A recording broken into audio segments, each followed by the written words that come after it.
सवाल यह है कि ट्रंप के इस कदम के पीछे क्या है। वो भारत को नजरअंदाज करने के बाद पाकिस्तान के पास पाकिस्तान से हाथ क्यों मिलाना चाहते हैं? इसके मुझे 3 कारण दिखते हैं। पहला, ट्रंप पाकिस्तान में निजी हित, पर्सनल ट्रंप एम्पायर, वो अपना हित जुड़ा देखते हैं।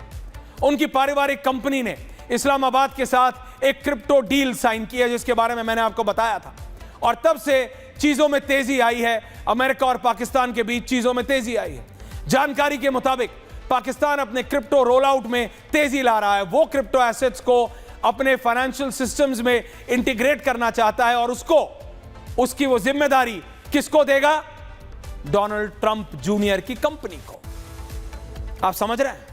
दूसरा, जो इसे समझ सकता है वो समझ रहा है कि पाकिस्तान ट्रंप के अधीन है। उसने ट्रंप को नोबेल पीस प्राइज के लिए नॉमिनेट किया है। पाकिस्तान ने डोनाल्ड ट्रंप को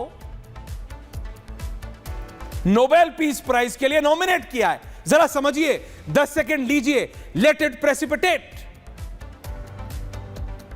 पाक ने भारत के साथ मध्यस्थता करने के लिए ट्रंप का शुक्रिया अदा किया है। अब ये सोचिए, ये सब हो रहा है जबकि भारत इससे साफ इनकार करता है, और जब ये हो रहा है तब वो भारत पे 50%, 25 और 25, 50%, 50% टैक्स लगा रहे हैं। ये रहेगा नहीं 50%, मार्क माय वर्ड्स, ये 15, 18, 20% पे आएंगे।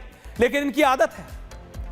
वास्तव में भारत सरकार ने अमेरिकी राष्ट्रपति को फैक्ट चेक किया, और उनका फैक्ट चेक करना जरूरी थी, और मध्यस्थता के ट्रंप के दावों को बार बार नकारा भी हमने। और अब वो आखिरी वजह मैं आपको बता रहा हूं, अमेरिका के डीप स्टेट की भूमिका। हम यहां किसी सीक्रेट कबाल की बात नहीं कर रहे हैं कि कोई वो है ना, जैसे वो कौन सा एक कबाल है, मैं नाम भूल रहा।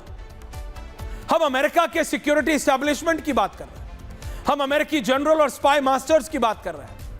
हम उनमें ज्यादातर को भारत के साथ परेशानी है, और यह एक असलियत है। The CIA and the deep state of America has a problem with India and the Indian security apparatus.